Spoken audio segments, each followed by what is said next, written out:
if you've got a take on Trey Lance as a quarterback, like I'm going to stop short of calling you an idiot. I'm just going to ask you a question. Like, you're basing this off of one game. That's the only possible thing it could be. You're basing this off of one game. Let me give you a couple of numbers here. How about 6 of 15 for 74 yards, no touchdowns, no interceptions, and a 44-point loss? How about 18 of 33, 245, 1 touchdown, 2 interception, lost? 15 of 22, 196. 16 of 33, 151, 0 touchdowns, 2 interceptions. How about 10 of 19 for 82 yards? 10 of 17 for 84 yards. You know whose stats those are? Your beloved Josh Allen. Those are Josh Allen's first 6 games in the NFL. You want some more? You know I got some more. I did some research. What do we got here? 18 of 34 for 153, 15 of 20 for 151, 10 of 21 for 130, 17 of 25 for 160, 0 touchdowns, 3 interceptions. Who's that? The guy we're going to watch tonight. Who's got jewelry. That's Russell Wilson. So we're quick. I get it. We want to react. We have to have an immediate reaction. You're telling me Trey is done as a quarterback in the National Football League because of what you saw yesterday in Chicago? Child, please. Oh, man. Y'all, just like I said yesterday, I'll say it directly to each and every one of you. Listening, watching, tweeting, you're lazy. You're lazy, dude. Stop being so reactionary. You're lazy. And if you think Jimmy Garoppolo was going to step onto that field in those conditions and save that team yesterday, bruh. Please. And hey, let's be clear. I'm not a 49er fan. I'm speaking from reality. You think Jimmy Garoppolo was going to go in there and save that team yesterday? Stop it. Please. Y'all got to stop it. The dumbest take that I saw all yesterday, and I don't know if it's been in the chat yet or anything, is, oh, well, they should have had Jimmy. Jimmy would have won that game. First of all, I love Jimmy Garoppolo. That's my guy. But you guys are making me say some things about Jimmy that I try not to say. But we saw Jimmy in a torrential downpour last year against the Colts, and he coughed it up every which way. Like we've seen that. Okay, like what? I don't really know what the hell you're talking about. We saw him against the Washington Redskins 2 years ago, when they couldn't get a touchdown to save their lives. And the defense did their job that day and kept the Redskins scoreless, or the football team, whatever they're being called at the time. We've seen that, okay? If you're sitting up here and you're telling me that Trey Lance isn't ready or Trey Lance is the problem, then you didn't watch the game. And if you did, you don't know what the hell you're watching. Because I'll be honest with you, Damien, I didn't tweet it out. I guess maybe it's not real because I didn't tweet it out. Okay. But those are the rules. Those are the rules. But I sat there around halftime, maybe a little bit after halftime. And I said to myself, I said, Casey, I've seen what I needed to see. Niners are a good team. They're fine. Trey is fine. This defense is just fine. Everything's fine. I said, I've seen what I needed to see, regardless of outcome. Because the one thing that I've thought about the entire time since I saw the weather report is the great equalizer will be out there.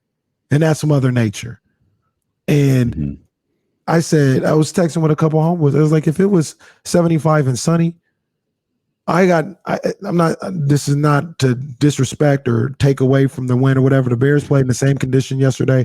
They made the plays. They won the game. That's what it is. But I have no doubt in my mind, if it was 75 and sunny, Niners would have boat raced the Bears yesterday. The great equalizer was the conditions. And the Niners didn't handle business in those conditions yesterday. There's nothing wrong with that. There's nothing wrong with saying that. So I say all that to say I watched the game about halfway through, and I said, I'm perfectly fine with Trey Lance, the quarterback. I'm perfectly fine with the personnel that this team has. They're good to go. Now you just got to make sure that they get out of here with the win. They weren't able to do that. Get out of there healthy and get out of there with the win. They weren't able to do that. They lost. It happens. They lost the game. And young Sav, like, come on, man. This is the problem that I have with some of you guys. Young Sav, less than 45 seconds ago, I literally just said, take nothing away from the Bears. They played in the same conditions. They made the plays. They won the game. Ain't nobody blaming the weather. But if you're acting like playing in a torrential downpour and playing in puddles the entire game had nothing to do with it, then I just don't know what to tell you. It had a lot to do with it. It's lower on my list though, than because I don't think the rain caused the defensive lapses, and I don't think the rain caused pre-snap penalties. I don't think the rain. What was it? 12-3. Was that the penalty? Let me make. I maybe 12-5. Okay, I've got 12-3, but 12-3, 12-5. Regardless, that's a big discrepancy. Mm-hmm. You just said this. They're playing in the same conditions. Mm-hmm. I'm not blaming. You can't blame 12 penalties on the weather. If we've got a power rankings of why the 49ers had this brutal loss to the Chicago Bears yesterday, it starts with a lack of discipline for me. That's where it starts. You can go in a variety of directions after that. You can go, I think one of the frustrating things you talk about, I think I'm less inclined to go, well, I'm not worried about them. They'll be fine. There's concerns. Some of it's in that running back room. We'll get to that in just a second. But right before Trey threw that interception, he had converted like a tough third down to, I think it was Ross Dwelle. And there was a moment where it's like, okay, all right. It's like, might be too late, but like, see if you can show something here, like get something going. And of course, there's no reason to talk about it. It doesn't matter because it led to nothing. But I thought in that moment, like, hey, he's composed. He's showing some good signs here. Push forward. I feel like you've got to take the good with the bad when you're watching a player in their third professional game. Third start. And I think there was a little bit of good. I think there was enough bad. And anything you say regarding Trey Lance today is nothing. But you could say it next week. Once we start having a sample size of this, then it's different. There's no sample size right now. But once you have one, then the conversation changes. I'm speaking solely about Trey Lance right now. That loss yesterday, in my opinion, doesn't fall on his shoulders. It starts with the penalties. Probably, I might go Kyle and D'Amico Ryan next. And then, we can get to Trey Lance or whatever after that. Hell, Debo fumbled the first time he touched the ball. What we got? Cut him? Is he trash too? Fumbled. Yeah, Debo he ain't ready. Fumbled. He going to be replaced by Ray McLeod?